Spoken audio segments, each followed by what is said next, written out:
Good morning, everyone. And Matt Gaff here, Conscious Living, Conscious Eating, Facebook chat for January. Oh, what are we at? 7th, 8th? Oh my gosh. We're almost halfway through January. I hope you've had a good start to your year.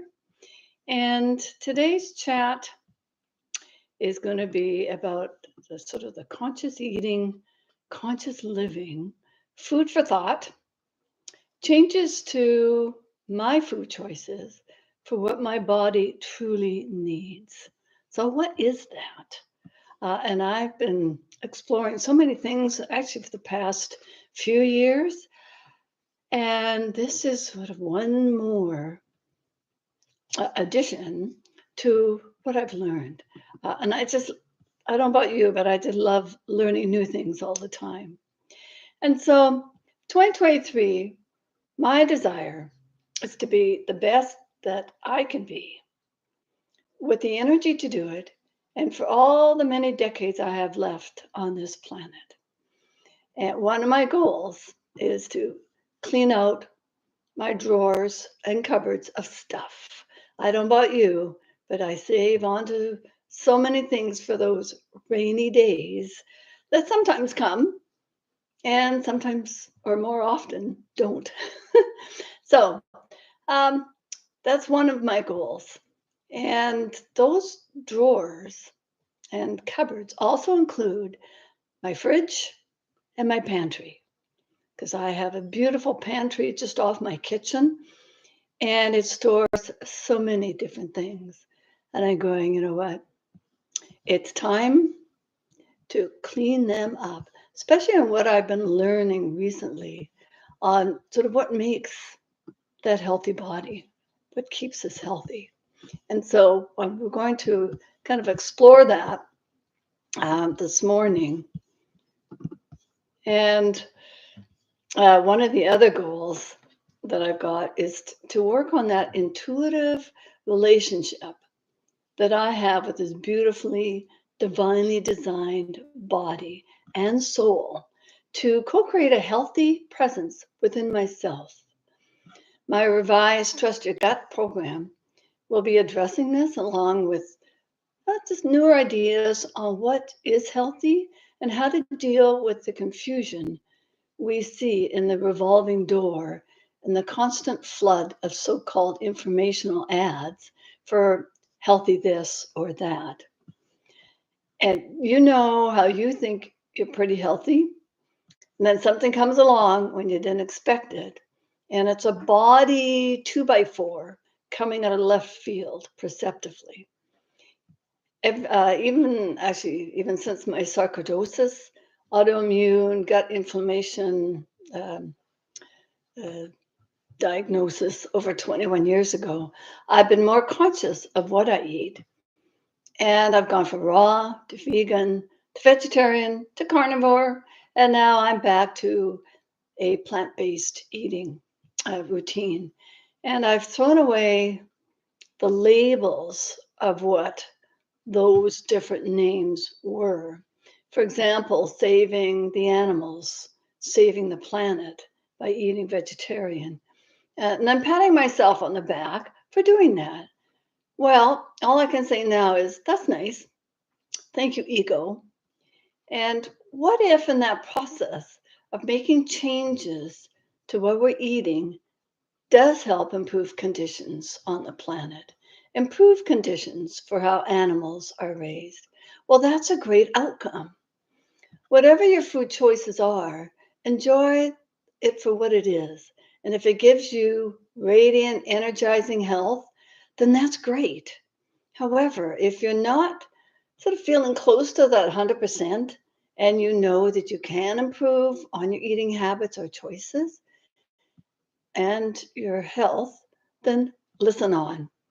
Now for some real discourse on where my ego and my old food and perceptions are being given another opportunity to upgrade with a healthier body so I can play with full on energy with my granddaughter and my grandson and everything else that I would like to do.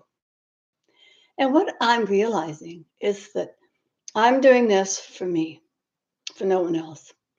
How we live on the planet is our choice. And wouldn't it be wonderful if everyone else chose to eat and live more consciously? But that's not for me to do. How we evolve in this lifetime is an individual choice. I'm choosing to eat and live more consciously, and I invite you to join in if you so choose. Back in the 60s, Rachel Carson warned everyone about DDT and those chemical pesticides, and others after her are still fighting big industry with chemicals in our soil, in our food, in our clothing, in just about everything. And yet we blindly go about our daily living oblivious to what's out there or what's on us or in us. And it's not our fault. Life is busy. We're not scientists who understand chemical compounds. When we put scented dryer sheets in our laundry or essential oils on our clothing or in the air. And from this piece I'm going to read by Anthony William, our consciousness has been trained and tricked to have us eat this food or take that supplement. And I take vitamins too because it's good for us. Or not to eat certain foods because they, the science researchers in the food or drug industry, have come up with theories of why or how things work in our body. Our bodies are divinely designed, as is the food we eat and the soil it's grown in.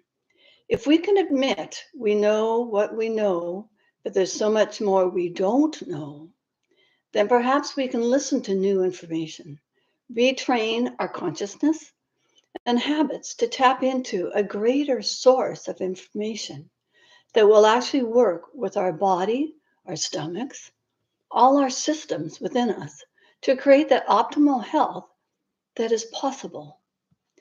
From Anthony Williams, Medical Medium podcast number 29, it's called Eating and Confused, Trying to Use Food to Heal. This is from Anthony. Do we listen to our body, or are we just listening to our consciousness?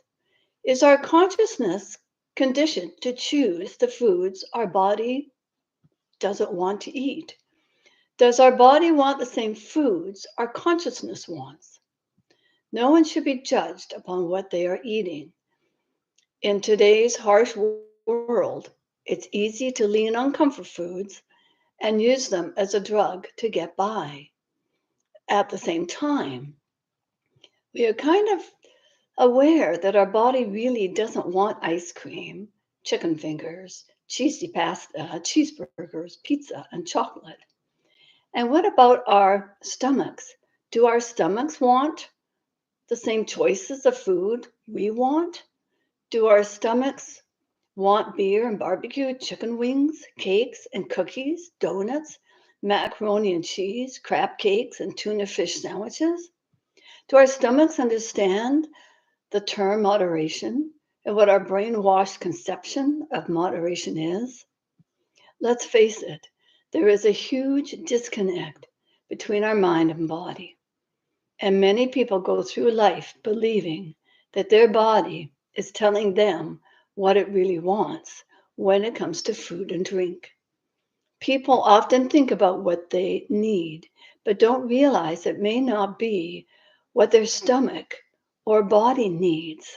And yet their stomach and body have no option but to live with the choices of the mind and consciousness of that person.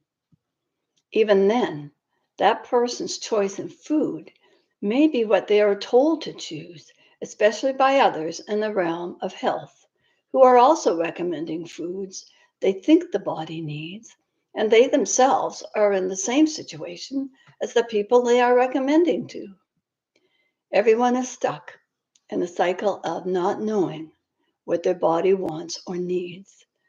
Listen to this gripping episode about our digestion and how food works inside our gut.